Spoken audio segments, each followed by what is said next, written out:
Hi friends, welcome to movie meetings. So మన ఈరోజు meeting వచ్చేసరికి డాకు మహారాజ్ రివ్యూ. సో మీటింగ్లోకి వెళ్ళబోయే ముందుగా మన ఛానల్ని ఎవరైనా చూస్తున్నట్లయితే సబ్స్క్రైబ్ చేసి లైక్ చేసి బెల్ బటన్ అయితే ఆన్లో పెట్టుకోండి. వీలైతే కొంచెం షేర్ కూడా చేయండి. సో మీటింగ్లోకి వెళ్ళిపోదాం డైరెక్ట్గా. సో డాకు మహారాజ్ మూవీ మీకు ఎలా అనిపించిందో ముందుగా కామెంట్ సెక్షన్ అయితే కామెంట్ చేయండి. నాకైతే ప్లస్ అండ్ మైనస్ పాయింట్స్ అయితే నేను ఇప్పుడు ఎక్స్ప్లెయిన్ చేస్తాను. నాకు పాజిటివ్ పాయింట్స్ వచ్చేసరికి బాలకృష్ణ గారి mass action. So Balayya Babu సినిమాలో ఏముంటుంది, మనకి మాస్ యాక్షన్ ఉంటేనే వెళ్ళబుద్ధి అయ్యిద్ది, కానీ అలా కాకుండా సెంటిమెంటల్గా ఇలా వెళ్తే చూడబుద్ధి కాదు.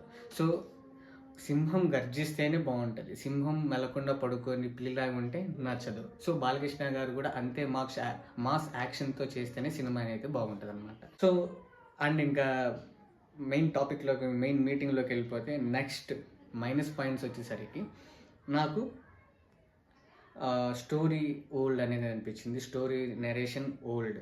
సో ఓల్డ్ స్టోరీ అయినా కానీ కొత్తగా స్క్రీన్ ప్లే ఇవ్వడం ద్వారా అది మనకు కొంచెం ఫ్రెష్ ఫీల్ అయితే కనిపించింది అనమాట. రెండోది వచ్చేసరికి మనకి బాలకృష్ణ గారి గెటప్స్. సో బాలకృష్ణ గారిని లైట్ బ్రీడ్తో చూస్తేనే బాగుంటారు, ఫుల్ షేవ్లో అయితే బాగా, ఎందుకంటే కొంచెం ఏజ్ అయిపోతుంది కాబట్టి ఆ ఏజ్ని తగ్గించడానికి లైట్ బ్రీడ్ వేసి కలర్ వేస్తే సూపర్గా ఉంటారు బాలకృష్ణ గారు. నా పర్సనల్ ఒపీనియన్, అది నాకు అనిపించింది. సో అదైతే నాకు మైనస్ అనిపించింది. అండ్ ఇంకోటి ప్లస్ పాయింట్స్లో చెప్పటం మర్చిపోయాను, తమన్ గారి మ్యూజిక్. తమన్ గారి బాలకృష్ణ అంటే పూనకాలు వచ్చేస్తాయి. తమన్ గారి మాటల్లో ఏమన్నారంటే, రజనీకాంత్ గారికి బక్కోడు ఉన్నాడు, బాలకృష్ణ గారికి బండోడు ఉన్నారని అన్నారు. అది అందరికీ మీకు తెలుసు. సో అది నిజమైపోయింది అనమాట ఈ సినిమాలో. సో తమన్ గారు తన ఫుల్ ఎఫెక్ట్స్ అనేవి డాకు మహారాజుకి అయితే పెట్టేశారనమాట. ఇష్టంతో అయితే చేశారు. సో ఎఫెక్ట్ అనటం కన్నా ఇష్టంతో అయితే బాలకృష్ణ గారికి మ్యూజిక్ అయితే కొట్టారు. అది ఒకటి మెయిన్ ప్లస్ పాయింట్ అనమాట.